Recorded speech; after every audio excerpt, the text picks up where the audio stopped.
Oh, I'd love to meditate, but I just can't. I just can't sit still long enough. My mind is always racing. I have tried to meditate, but I just can't meditate.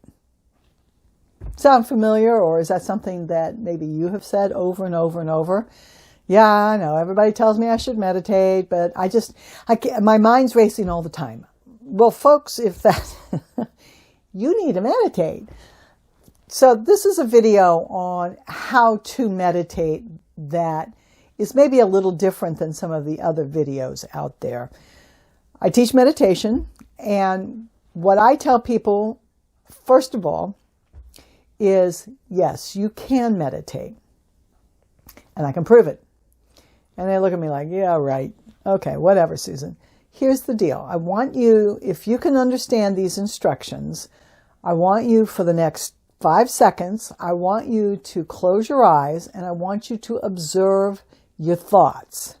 So do you understand those instructions? We don't care what you're thinking. I just want you to observe your thoughts. You ready? Go. Okay, that's about 5 seconds. So did you have some thoughts? Were you able to observe that you had thoughts? Or did you observe I had no thoughts? So the question is, who was doing the observing? Oh, good question, huh? Yes, that is your higher self. That's your superconscious. That's the real you. So if you were able to observe your thoughts or lack of your thoughts, then that is concrete proof that you are not your thoughts. You are the observer of your thoughts. Wow. You know, that can be a little bit life altering. Think about that for just a minute. So many of us have thought we are our thoughts and that our human chatterbrain is what's running the show. I'm my thoughts. A lot of us have a lot of negative self-talk. I'm not worthy. I'm too big. I'm too small. I'm too stupid. I'm too smart. I'm too whatever. Okay? Those are just your thoughts. They are not you. The you is your soul. And that's who was doing the observing. So if you were able to observe that you are separate than your thoughts, that's the first step to being able to learn how to meditate. That, my friends, is actually pretty life-shattering. Because if you're having a life that you're not particularly thrilled with, I'm giving you a tool that you can radically improve and change your life. And that, my friends, is spectacular. That's your higher self, you can make the difference by simply controlling your thoughts. Is that always easy? Not always, especially in the beginning, because let's think of it this way. Have you ever been around a 2-year-old toddler? Or do you have a 2-year-old toddler? You know that if they have been undisciplined and then all of a sudden you say, no, Sally, I want you to sit in the chair and I want you to be quiet for the next 5 minutes. What is the likely response that you are going to get from Sally, the unruly 2-year-old toddler? Wah! I'm not about to do that. I'm going to run the show the way I want to run the show.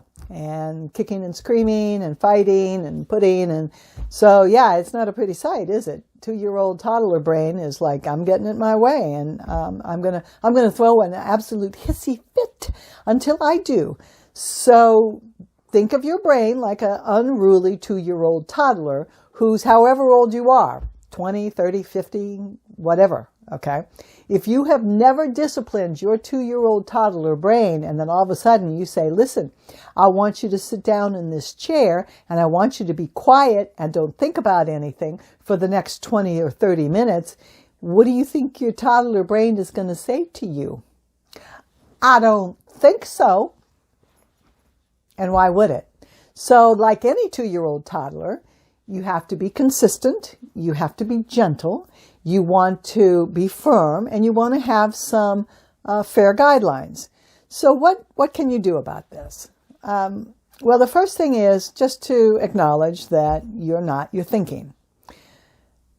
One perfect way to get started with meditating is to work on your breath work. So let me show you a couple of things that you could do immediately to help calm your 2-year-old toddler brain. This is a very simple breath work exercise, and we teach it to children. It's very, very simple to do. I want you to imagine a figure 8, like the infinity sign. So the 8's laying on its side, and it just makes the figure 8 just like that. What we're going to do is we're going to use our finger and our imagination. You could actually draw it out on a piece of paper if it helps. But what we're going to do is we're going to start in the center of the figure 8, breath to the count of 4 to this point, exhale to the count of 4 to come back to the center, inhale to the count of 4 to get to the other side, and exhale to the count of 4 to come back to the center. So 1, 2, 3, 4 in, 4, 1, 2, 3, 4 out, 1, 2, 3, 4 in, 1, 2, 3, 4 out. And we're going to do it fairly slowly. So this is what it's going to look like. Are you ready? Okay, take a nice deep breath in. Breathing in, 2, 3, 4, out, 2, 3, 4, in, 2, 3, 4, out, 2, 3, 4. Yes, I want you to use your finger. So breathing in, 2, 3, 4, out, 2, 3, 4, in, 2, 3, 4, out, 2, 3, 4. Okay? And you can do that a couple of times. You don't need to use your finger, but just in your mind's eye, see this figure 8 and really concentrate on it. It's not natural. So what that forces you to do is your little toddler brain's like, wow, what are you doing here? What? Let me pay attention. Huh? What? Oh, it's a game. So this is something to occupy your 2-year-old toddler brain while you start to get things under control. So you can do that exercise a couple of times. Another breathwork exercise is you sit up straight and you breathe into the count of 6, nice and slow. You hold it to the count of 3. You breathe out to the count of 7. So 6 in, 1, 2, 3, hold, out 7. 6 in, hold 3, out 7. So let me show you how that looks. And it's fairly slow. So it's breathing in, hold, breathing out. And I'm breathing out through my mouth and making some noise. So do that a couple times, breathing into the count of 6, hold, breathing out to the count of 7. So that's another type of breath work. Any breath work that forces you to pay attention to what's going on physically is an excellent way to distract your toddler brain. Because look, in the beginning, your toddler brain's like, hey, what's going on? I'm not going to sit here. This is stupid. Let's do something fun. So you really got to kind of negotiate and trick your brain into being quiet. And one great way to do that is with breath work. If you want to be successful with meditation, you can use guided meditations. And we have a couple of guided meditations available on our YouTube channel. There'll be some video links here. But basically what you want to do is you want to get into a situation where you're probably not going to be interrupted. Look, it's a busy world.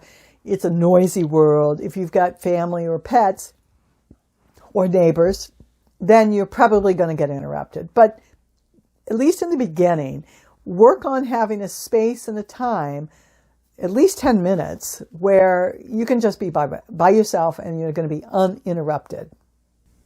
Get comfortable. I like to sit on the floor on a pillow. The pillow elevates me a little bit. And then I sit cross-legged, but I don't sit in a lotus. I prefer to take my shoe off because it's more comfortable for me that way, but whatever's comfortable for you.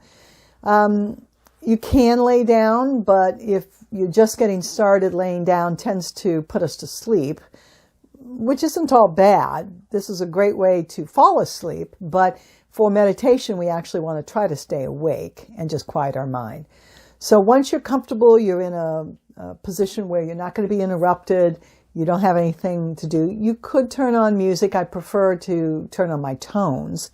I like to light a candle to signify that I'm beginning this particular meditation session. And I set a timer for 10 minutes or 15 minutes. And while the candle is burning, as I light it, I will say a little prayer. And I will ask that any and all who come from the highest source for my highest good, that I allow this flame to be the symbol of light and love, and it shows me my path, and it also allows my angels and my guides to see where I'm at. So if that resonates with you, then light a candle. If it doesn't, that's just something I do. Then I get quiet, and I always have my journal next to me because a lot of times I communicate with spirit in my meditative state, and they give me instructions or they channel. So I do some writing. But in the beginning, as you're learning how to meditate, that might be a little bit distracting for you. But it's available. Get quiet. Now, the first thing that you're going to do is you're going to be distracted because you're not used to doing this. So go back to your breathing and just focus on your breathing until whatever thought has passed. You can use the image of a beautiful little box, and you open the box and you put your thought or your worry in the box, and you close the lid and you put it outside the door. And then I always tell myself, I can always come back and open the box and get it out later, but for right now I'm going to leave it in the box. Another way you can deal with upcoming thoughts, other than just your breath work, is you can see a beautiful little babbling brook beside you, and there's some leaves, and so you just put that thought or that worry on the leaf, set it on the babbling brook, and let it float away. That's another way to do it. The third way to do it would be to see a whiteboard or a chalkboard, and you can see that there's writing and all kinds of things on there, and you just take your eraser and you just erase everything that's on the whiteboard until it becomes zero. And then if something pops up, it shows up on the whiteboard, you just erase it away again.